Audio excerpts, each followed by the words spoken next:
عايزين نتكلم على فكره على اللايفات. احنا عايزين نتكلم بقالنا سنه، يعني من اول ما كنت عود، دلوقتي بتعود وطلع لي ورده زي ما انتم شايفين على الحيطه كده. بس هو بتحصل حاجات فبنقطع الفيديو يعني. لا بص والله يا جماعه انا بتكلم بجد. احنا بنعاني من مشكله كبيره جدا من اللايفات. يعني بنلاقي ستات لابسين النقاب، هو مش نقاب، هو ده مش نقاب اصلا، هي مبينه وشها لحد هنا، كل ده باين كده ومبينة برسمه حواجبها. العين والحواجب وميك اب كامل تحتيه، تحت النقاب ده، غير اللي بتبين حتت كتير قوي من جسمها تحت النقاب برضو.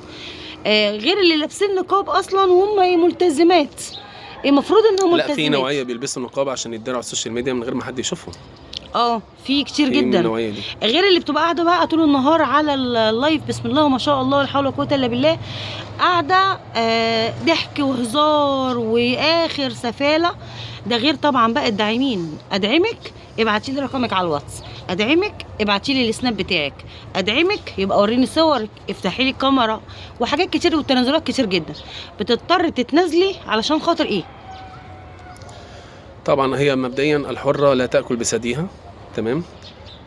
وكده كده رزقك هيجيلك. طبعا الحلال متعب والحرام متعب، غير انه بيزداد قله كرامه وحساب عند الله عز وجل. هو بيتكلم صح على فكره.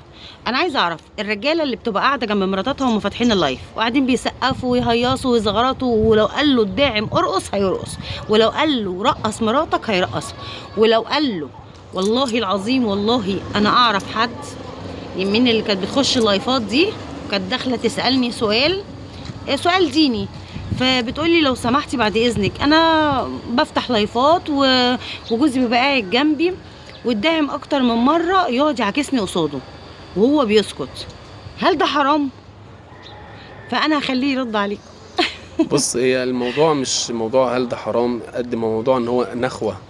يعني انت حتى لو جبت واحد ملوش علاقه بالدين الاسلامي، ما يعرفش اي حاجه عن حدود الحلال والحرام، لو جبت واحد، انت لو رحت اوروبا وعكست واحده قصاد جوزها، هيتضايق جدا وهيزعل جدا وهيتنحرر عليها.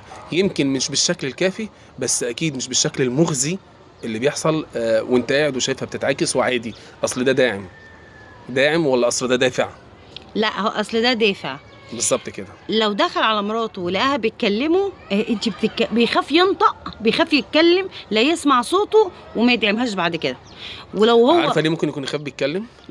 يبقى ممكن الكلام اللي ما بينهم، كلام اللي بين الداعم اللي هو الدافع والست اللي بيتكلمها مهيأ للدافع جو، مش شايف فيه جوزها، فلازم هي تنكر وجوده وهو يخفي وجوده عشان يكمل في الجو الجميل اللي هو متخيله.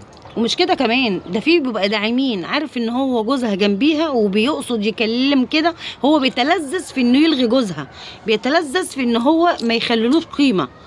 انا عايزه اعرف انت بتبقى مبسوط لما مراتك بتجيب لك فلوس من اللايفات وانت قاعد في البيت ما بتشتغلش؟ وطبعا هي تقول لك اسكت وماين يا حبيبي علشان خاطر هيجي لنا دعم كتير. هي من غير ما تقول له، ما اعتقد يعني ان الفلوس بتعمي عينه وتموت نخوته. ده مفيش اصلا رجوله اساسا، مش محترم، مفيش رجوله اصلا. وبيبقى موافق بسم الله ما شاء الله وسعيد جدا ومبسوط جدا ان مراته قاعده، يعني سبحان ولو الله هو قاعد على اللايف. في اطفال، مع قطعان كلامك، في اطفال لما ابهاتها تموت وامهاتها تتزوج زواج حلال يرفض انه يعيش معاها، وطفل عنده 13 14 سنه مش قابل ومش قادر يشوف راجل غير ابوه جنب امه، مش قادر يشوفها، مش قادر يستوعبها. وعيال عندها 13 14 سنه، بس عيال لسه على فطرتها. كان في من كام يوم اختي لينا عامله فيديو وهي بتاكل هي جوزها واولادها، ده محتواها. رد ابنها وقال لهم كده وهم بيصوروا، قال لهم انا مش هطلع معاكم في الفيديوهات تاني، انا مش عاجبني النظام ده. قالت له خلاص يا حبيبي، يبقى ما تطلبش اكل، ما تطلبش شرب، ما تطلبش مصاريف، ما تطلبش لبس، ما تطلبش فلوس للجامعه، ما تطلبش فلوس لاي حاجه خالص، واطلع واشتغل وكد على نفسك واصرف على نفسك. ده شغلنا وده اكل عيشنا. ان هي تبقى كاشفه بيتها اكل وشرب وحياه قدام الناس كلها، ده اكل عيشها. لا طبعا، ستر البيوت يا جماعه دي من الضروريات. ما ينفعش الواحد يفضح ستر بيته. خليني انا باكل فراخ ولحمه او باكل عيش حاف او مش لاقي اكل اصلا، مفيش داعي. ده مش هيخص حد، ده مش هيهم حد غيري انا، ده مش هيبقى مفيد للناس يعني اطلاقا. بصوا يا جماعه والله العظيم، والله اللقمه الحلال حتى لو كانت بملح والله بتبقى اطعم واجمل بكتير مما تاكليها، تاكلي فراخ ورومي وبط وما تشتهي الانفس، بس متغمزه بايه؟